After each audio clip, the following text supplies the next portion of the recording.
ಜೈ ಶ್ರೀರಾಮ್. ನೀವು ನೋಡ್ತಾ ಇದ್ದೀರಾ ಟಿವಿ ವಿಕ್ರಮ. ನಾನು ಸೌಮ್ಯ ಸನಾತನಿ. ನಮ್ಮ ಟಿವಿ ವಿಕ್ರಮದ ಎಲ್ಲ ಕಾರ್ಯಕ್ರಮಗಳ ನೋಟಿಫಿಕೇಶನ್ ನಿಮಗೆ ಸಿಗಬೇಕಂತ ಹೇಳಿದ್ರೆ ನಮ್ಮ ಟಿವಿ ವಿಕ್ರಮ ಚಾನಲನ್ನು ಸಬ್ಸ್ಕ್ರೈಬ್ ಮಾಡಿ, ಹಾಗೆ ಬೆಲ್ ಬಟನ್ ಕ್ಲಿಕ್ ಮಾಡೋದನ್ನು ಖಂಡಿತ ಮರಿಬೇಡಿ. ವೀಕ್ಷಕರೇ, ರಣರಂಗದಲ್ಲೇ ಆಗಲಿ ಕ್ರೀಡಾಂಗಣದಲ್ಲೇ ಆಗಲಿ ಭಾರತದ ವಿರುದ್ಧ, ಅದರಲ್ಲೂ ವಿಶ್ವಕಪ್, ಏಷ್ಯಾ ಕಪ್ನಂಥ ಮಹತ್ವದ ಟೂರ್ನಿಗಳಲ್ಲಿ ಭಾರತ ತಂಡದ ವಿರುದ್ಧ ಗೆಲ್ಲೋದಕ್ಕೆ ಆಗೋದಿಲ್ಲ ಅನ್ನೋದು ಪಾಕಿಸ್ತಾನಕ್ಕೆ ಗೊತ್ತಾಗಿದೆ. ಪಹಲ್ಗಾಮ್ ಉಗ್ರರ ದಾಳಿ, ನೀರಿನಂತೆ ಹರಿದ ನೆತ್ತರು ವಿರೋಧದ ಮಧ್ಯೆ ಏಷ್ಯಾ ಕಪ್ ಟೂರ್ನಿಯಲ್ಲಿ ಪಾಕಿಸ್ತಾನದ ವಿರುದ್ಧ ಆಡಿದಂಥ ಭಾರತ ತಂಡ ಭರ್ಜರಿ 7 ವಿಕೆಟ್ಗಳಿಂದ ಗೆಲುವು ಸಾಧಿಸಿದೆ. ಆ ಮೂಲಕ ಕ್ರಿಕೆಟ್ನಲ್ಲಾದರೂ ಅಷ್ಟೇ, ಯುದ್ಧ ಭೂಮಿಯಲ್ಲಾದರೂ ಅಷ್ಟೇ ಭಾರತದ ವಿರುದ್ಧ ಪಾಕಿಸ್ತಾನದ ಯೋಗ್ಯತೆಯೇ ಇಷ್ಟು ಅನ್ನೋದನ್ನ ಸೂರ್ಯಕುಮಾರ್ ನಾಯಕತ್ವದ ತಂಡ ತೋರಿಸ್ಕೊಟ್ಟಿದೆ. ಭಾರತ ಕ್ರಿಕೆಟ್ ತಂಡ ಆಪರೇಷನ್ ಸಿಂಧೂರದ 2ನೇ ಭಾಗವೇನೋ ಎಂಬಂತೆ ದುಬೈ ಇಂಟರ್ನ್ಯಾಷನಲ್ ಕ್ರೀಡಾಂಗಣದಲ್ಲಿ ನಡೆದಂಥ ಪಂದ್ಯದಲ್ಲಿ ಭರ್ಜರಿ ಬ್ಯಾಟಿಂಗ್ ಹಾಗೆ ಬೌಲಿಂಗ್ ಮಾಡೋ ಮೂಲಕ ಪಾಕಿಸ್ತಾನವನ್ನು ಬಗ್ಗು ಬಡಿದಿದೆ. ಆ ಮೂಲಕ ಭಾರತೀಯರೆಲ್ಲರೂ ಖುಷಿ ಪಡುವಂತೆ ಮಾಡಿದೆ. ಇದ್ರ ಜೊತೆಗೆ ಸೂರ್ಯಕುಮಾರ್ ಹಾಗೂ ಅವರ ತಂಡ ಪಾಕಿಸ್ತಾನದ ಯಾವೊಬ್ಬ ಆಟಗಾರನ ಕೈ ಕುಲುಕದೆ, ಅವರ ಜೊತೆ ಮಾತನಾಡದೆ ಮೈದಾನದಿಂದ ತೆರಳುವ ಮೂಲಕ ನಿಮ್ಮ ಯೋಗ್ಯತೆಯೇ ಇಷ್ಟು ಅನ್ನೋದನ್ನು ತೋರಿಸ್ಕೊಟ್ಟಿದ್ದಾರೆ. ಹೌದು, ಇದೇ ಏಪ್ರಿಲ್ 26ನೇ ತಾರೀಕನ್ನ ಭಾರತದ ಯಾವೊಬ್ಬ ನಾಗರಿಕನೂ ಮರೆಯೋದಿಲ್ಲ.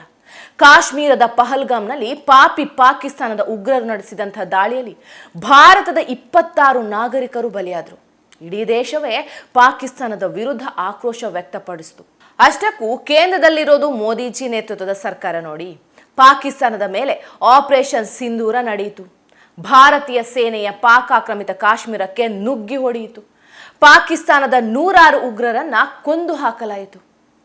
ಪಾಕಿಸ್ತಾನ ಹೋಗಿ ಅಮೆರಿಕದ ಕಾಲು ಹಿಡಿಯುವಂತೆ ಭಾರತ ಸೇನೆ ತಕ್ಕ ಪಾಠ ಕಲಿಸಿತು.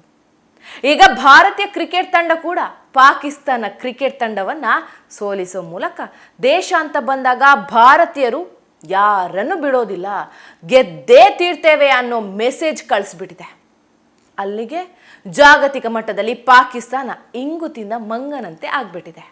ಏಷ್ಯಾ ಕಪ್ ಕ್ರಿಕೆಟ್ ಟೂರ್ನಿಯಲ್ಲಿ ಆರಂಭದಿಂದಲೂ ಕೂಡ ಪಾಕಿಸ್ತಾನ ಕ್ರಿಕೆಟ್ ತಂಡದ ಜೊತೆಗೆ ಭಾರತ ತಂಡದ ನಾಯಕ ಸೂರ್ಯಕುಮಾರ್ ಯಾದವ್ ಅವರು ಸರಿಯಾಗೇ ನಡ್ಕೊಂಡಿದ್ದಾರೆ. ಕ್ರಿಕೆಟ್ ಟೂರ್ನಿ ಆರಂಭಕ್ಕೂ ಮುಂಚೆ ನಡೆದಂಥ ಪ್ರೆಸ್ ಮೀಟ್ನಲ್ಲೂ ಯಾದವ್ ಅವರು ಪಾಕ್ ಕ್ರಿಕೆಟ್ ತಂಡದ ನಾಯಕರ ಜೊತೆ ಹ್ಯಾಂಡ್ ಶೇಕ್ ಮಾಡಲಿಲ್ಲ. ಅಷ್ಟೇ ಯಾಕೆ, ಪಾಕ್ ವಿರುದ್ಧದ ಪಂದ್ಯದ ಟಾಸ್ ವೇಳೆಯೂ ಪಾಕ್ ನಾಯಕನಿಗೆ ಯಾದವ್ ಅವರು ಕ್ಯಾರೆ ಅನ್ನಲಿಲ್ಲ. ಇದಿಷ್ಟೇ ಅಲ್ಲ, ಗೆಲುವಿನ ರನ್ ಬಾರಿಸಿ ಪಾಕಿಸ್ತಾನವನ್ನ ಬಗ್ಗು ಬಡಿದ ಬಳಿಕ ಕೂಡ ಸೂರ್ಯಕುಮಾರ್ ಸೇರಿ ತಂಡ ಯಾವುದೇ ಸದಸ್ಯರು ಕೂಡ ಪಾಕ್ ಆಟಗಾರರ ಕೈ ಕುಲುಕಲಿಲ್ಲ. ಪಾಕಿಸ್ತಾನದ ಆಟಗಾರರು ಸೋತು ಸುಣ್ಣಾಗಿ ಮುಖ ಸಿಂಡರಿಸ್ಕೊಂಡು ಭಾರತದ ಆಟಗಾರರ ಕೈ ಕುಲುಕೋದಕ್ಕೆ ಕಾದ್ರು. ಭಾರತದ ಆಟಗಾರರು ಅವರತ್ತ ಸುಳಿಲೇ ಇಲ್ಲ. ಉಗ್ರ ಪೋಷಣೆಯ ರಾಷ್ಟ್ರದ ಆಟಗಾರರ ಜೊತೆ ನಮ್ದೇನು ಮಾತು ಎಂಬಂತಿತ್ತು ಟೀಮ್ ಇಂಡಿಯಾ ಆಟಗಾರರ ವರ್ತನೆ. ದೇಶ ಪ್ರೇಮದ ದೃಷ್ಟಿಯಲ್ಲಿ ಅದು ಸರಿಯಾಗೇ ಇತ್ತು. ಪಾಕಿಸ್ತಾನಕ್ಕೆ ಹಿಂಗೂ ನಾವು ಪಾಠ ಕಲಿಸಬಹುದು ಅನ್ನೋದನ್ನ ತೋರಿಸಿತ್ತು. ಪಾಕ್ ತಂಡವನ್ನು ಹೀನಾಯವಾಗಿ ಸೋಲಿಸಿದ ಸೂರ್ಯಕುಮಾರ್ ಯಾದವ್ ನೇತೃತ್ವದ ತಂಡ ಇದರ ಡಿಸಿಷನ್ ಬಗ್ಗೆ ದೇಶದಾದ್ಯಂತ ಭಾರೀ ಮೆಚ್ಚುಗೆ ವ್ಯಕ್ತವಾಗಿದೆ. ಪಾಕ್ ಆಟಗಾರರಿಗೆ ಜಾಗತಿಕ ವೇದಿಕೆಯಲ್ಲಿ ಹೀಗೇ ಅವಮಾನ ಮಾಡಬೇಕು, ಅವರ ಯೋಗ್ಯತೆ ಏನು, ಅವರಿಂದ ಭಯೋತ್ಪಾದನೆ ಎಷ್ಟಾಗ್ತಿದೆ, ಅವರ ಕುತಂತ್ರ ಏನು ಅನ್ನೋದನ್ನು ಜಗತ್ತಿಗೆ ತೋರಿಸಬೇಕು. ಅದೇ ರೀತಿ ಟೀಮ್ ಇಂಡಿಯಾ ಆಟಗಾರರು ನಡ್ಕೊಂಡಿದ್ದಾರೆ. ಇದು ಆಪರೇಷನ್ ಸಿಂಧೂರದ 2ನೇ ಭಾಗ ಅಂತೆಲ್ಲ ಜನ ಸೋಷಿಯಲ್ ಮೀಡಿಯಾದಲ್ಲಿ ಮೆಚ್ಚುಗೆ ವ್ಯಕ್ತಪಡಿಸ್ತಾ ಇದ್ದಾರೆ. ಇನ್ನು ಮ್ಯಾಚ್ ಮುಗಿದ ಬಳಿಕ ಮಾತನಾಡಿದಂಥ ಸೂರ್ಯಕುಮಾರ್ ಯಾದವ್ ಪಹಲ್ಗಾಮ್ ದಾಳಿಯಲ್ಲಿ ಮಡಿದ ನಾಗರಿಕರಿಗೆ ಸಂತಾಪ ಸೂಚಿಸಿದ್ದಾರೆ. ಜೀವನದಲ್ಲಿ ಕ್ರೀಡಾ ಸ್ಫೂರ್ತಿಗಿಂತ ಮಿಗಿಲಾದುದು ಕೂಡ ಇದೆ. ಪಹಲ್ಗಾಮ್ ದಾಳಿಯಲ್ಲಿ ಮಡಿದವರು ಹಾಗೂ ಅವರ ಕುಟುಂಬಸ್ಥರ ಜೊತೆ ಇಡೀ ಭಾರತ ಕ್ರಿಕೆಟ್ ತಂಡ ಇದೆ. ನಾವು ಈ ಗೆಲುವನ್ನು ಪಹಲ್ಗಾಮ್ನಲ್ಲಿ ಮಾಡಿದಂಥ ನಾಗರಿಕರು ಹಾಗೂ ಆಪರೇಷನ್ ಸಿಂಧೂರ ಕೈಗೊಂಡಂಥ ಸೈನಿಕರಿಗೆ ಅರ್ಪಿಸ್ತೇವೆ. ಈ ಥರ ಹೇಳುವ ಮೂಲಕ ತಾವೊಬ್ಬ ಅಪ್ಪಟ ದೇಶ ಪ್ರೇಮಿ ಅನ್ನೋದನ್ನು ಯಾದವ್ ಅವರು ಸಾಬೀತುಪಡಿಸಿದರು. ಇದು ಕೂಡ ಭಾರೀ ಮೆಚ್ಚುಗೆಗೆ ಪಾತ್ರ ಆಗಿದೆ. ಇದರ ಮಧ್ಯೆಯೇ ಭಾರತ ಕ್ರಿಕೆಟ್ ತಂಡ ಪಾಕಿಸ್ತಾನದ ಜೊತೆ ಕ್ರಿಕೆಟ್ ಆಡಬಾರ್ದಿತ್ತು ಅನ್ನೋ ಅಭಿಪ್ರಾಯ ಕೂಡ ಕೇಳಿ ಬಂದಿತ್ತು. ಇನ್ನೂ ಒಂದಷ್ಟು ಕಿಡಿಗೇಡಿಗಳು ಮೋದಿಜಿ ಅವರನ್ನು ಟೀಕಿಸಬೇಕು ಅಂತಾನೆ ಪಾಕಿಸ್ತಾನದ ಜೊತೆ ನಾವು ಕ್ರಿಕೆಟ್ ಆಡಬಾರ್ದು, ಇದು ಪಹಲ್ಗಾಮ್ನಲ್ಲಿ ಹತ್ಯೆಗೀಡಾದಂತಹ 26 ಮಂದಿಗೆ ಮಾಡುವಂಥ ಅವಮಾನ ಅಂತ ಇಲ್ಲೂ ರಾಜ್ಯಕ್ಕೆ ಬೇಳೆ ಬೇಯಿಸ್ಕೊಳ್ಳೋಕ್ಕೆ ಬಂದಿದ್ರು, ಟ್ರೈ ಮಾಡಿದ್ರು. ಆದರೆ ಹಲವು ರಾಷ್ಟ್ರಗಳು ಪಾಲ್ಗೊಳ್ಳುವ ಟೂರ್ನಿಯನ್ನು ಭಾರತ ಬಹಿಷ್ಕಾರ ಮಾಡೋ ಹಾಗಿರಲಿಲ್ಲ. ಏಷ್ಯನ್ ಕ್ರಿಕೆಟ್ ಕೌನ್ಸಿಲ್ ನಿಯಮಗಳನ್ನು ಮೀರಿ ಭಾರತ ಪಾಕ್ ತಂಡವನ್ನು ಬಹಿಷ್ಕಾರ ಮಾಡಿದರೆ ಆಡದೆಯೇ ಪಾಕಿಸ್ತಾನಕ್ಕೆ 2 ಪಾಯಿಂಟ್ ಸಿಗ್ತಿದ್ವು. ಭಾರತಕ್ಕೆ ಜಾಗತಿಕ ಟೂರ್ನಿಗಳಲ್ಲಿ ಬಹಿಷ್ಕಾರ ಹಾಕಿದ ಕೆಟ್ಟ ಹೆಸರು ಬರ್ತಿತ್ತು. ICC ಮಧ್ಯಪ್ರವೇಶ ಮಾಡಿತು. ಬೇರೆ ತಂಡಗಳು ಭಾರತದ ವಿರುದ್ಧ ನಿಲ್ತಿದ್ವು. ಇದೇ ಕಾರಣಕ್ಕಾಗಿ ಭಾರತ ತಂಡ ದುಬೈನಲ್ಲಿ ಪಾಕ್ ವಿರುದ್ಧ ಏಷ್ಯಾ ಕಪ್ ಪಂದ್ಯ ಆಡೋದಕ್ಕೆ ಒಪ್ಕೊಂಡಿದ್ದು. ಅದೇ ರೀತಿ ಪಾಕಿಸ್ತಾನವನ್ನು ಸೋಲಿಸುವ ಮೂಲಕ ಭಾರತದ ಸಾಮರ್ಥ್ಯವನ್ನು ತೋರಿಸಿತು. ಇದೇ ಕಾರಣಕ್ಕಾಗಿ ಜನ ಕ್ರಿಕೆಟ್ ಪಂದ್ಯವನ್ನು ಆಪರೇಷನ್ ಸಿಂಧೂರಕ್ಕೂ ಹೋಲಿಸಿದ್ರು. ದುಬೈನಲ್ಲಿ ಪಾಕ್ ಆಟಗಾರರು ಹಾಗೂ ಜನರ ಮಧ್ಯೆ ತಿರಂಗ ಹಾರಿದ್ದು ಎಲ್ರಿಗೂ ಖುಷಿಯನ್ನು ತಂದುಕೊಡ್ತು. ಇದ್ರ ಜೊತೆಗೆ ಪಹಲ್ಗಾಮ್ ದಾಳಿಯನ್ನು ಇಟ್ಕೊಂಡು ಮೋದಿಜಿ ಸರ್ಕಾರದ ಬಗ್ಗೆ ಮಾತಾಡಿದವರಿಗೂ, ಕ್ರಿಕೆಟ್ ಪಂದ್ಯದ ವಿಷಯದಲ್ಲಿ ರಾಜಕೀಯ ಮಾಡೋರಿಗೂ ಒಂದು ಮಾತು ಹೇಳಬೇಕು. ಭಾರತ ತಂಡ ಏನಾದರೂ ಏಷ್ಯಾ ಕಪ್ನಲ್ಲಿ ಪಾಕ್ ವಿರುದ್ಧದ ಪಂದ್ಯದಿಂದ ದೂರ ಸರಿದಿದ್ರೆ ಮೋದಿ ಅವರು ದೇಶ ಧರ್ಮದ ಹೆಸರಲ್ಲಿ ಕ್ರಿಕೆಟ್ನಲ್ಲೂ ರಾಜಕೀಯ ಮಾಡ್ತಾ ಇದ್ದಾರೆ.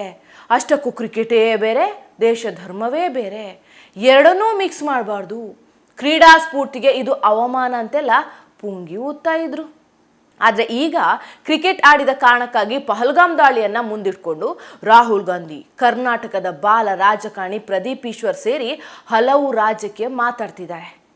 ಆದರೆ ಭಾರತ ತಂಡ ಆಡಿದ್ದು ಬಹುರಾಷ್ಟ್ರಗಳು ಪಾಲ್ಗೊಳ್ತಿರುವಂತಹ ಏಷ್ಯಾ ಕಪ್ನಲ್ಲೇ ಹೊರತು ದ್ವಿಪಕ್ಷೀಯ ಟೂರ್ನಿಯಲ್ಲಿ ಅಲ್ಲ ಅನ್ನೋದು ಈ ಕೀಳು ಮನಸ್ಥಿತಿಯ ರಾಜಕಾರಣಿಗಳಿಗೆ ಗೊತ್ತಿಲ್ಲ ಅನಿಸುತ್ತೆ. ನರೇಂದ್ರ ಮೋದಿಯವರು ಪ್ರಧಾನಿ ಆದಮೇಲೆ ಪಾಕಿಸ್ತಾನವನ್ನು, ಆ ತಂಡವನ್ನು ಎಲ್ಲಿ ಇಡಬೇಕು ಅಲ್ಲೇ ಇಟ್ಟಿದ್ದಾರೆ.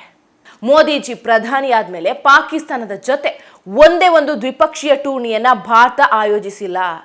ಒಂದೇ ಒಂದು ಪಂದ್ಯದಲ್ಲಿ ಪಾಕಿಸ್ತಾನದ ವಿರುದ್ಧ ಭಾರತ ತಂಡ ಆಡಿಲ್ಲ. ಪಾಕಿಸ್ತಾನಕ್ಕಂತೂ ಭಾರತದ ಕ್ರಿಕೆಟ್ ತಂಡ ಆಟಗಾರರು ಕಾಲೇ ಇಟ್ಟಿಲ್ಲ. ಅಷ್ಟೇ ಯಾಕೆ, ಅದು ಒನ್ ಡೇ ವಿಶ್ವಕಪ್ ಟೂರ್ನಿ ಇರಲಿ, T20 ವಿಶ್ವಕಪ್ ಟೂರ್ನಿ ಇರಲಿ, ಏಷ್ಯಾ ಕಪ್ ಟೂರ್ನಿಯೇ ಇರಲಿ, ಪಾಕಿಸ್ತಾನದಲ್ಲಿ ಮ್ಯಾಚ್ ನಡೆದರೆ ನಾವು ಆಡೋದಿಲ್ಲ ಅಂತ ಭಾರತ ಸ್ಪಷ್ಟವಾಗಿ ಹೇಳಿದೆ.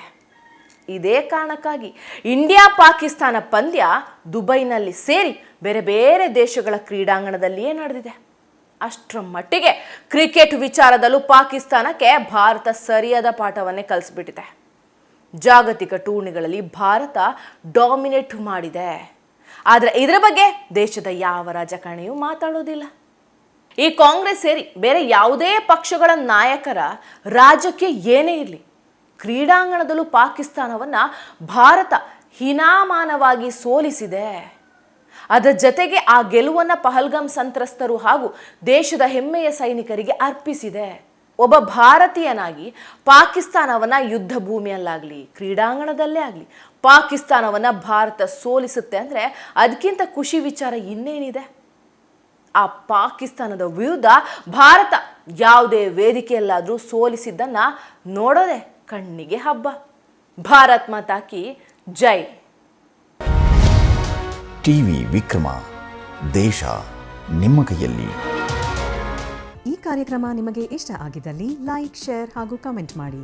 ಟಿವಿ ವಿಕ್ರಮದ ಕಾರ್ಯಕ್ರಮಗಳನ್ನು ನಿರಂತರವಾಗಿ ವೀಕ್ಷಿಸಲು ಸಬ್ಸ್ಕ್ರೈಬ್ ಮಾಡಿ, ಬೆಲ್ ಐಕನ್ ಒತ್ತಿ.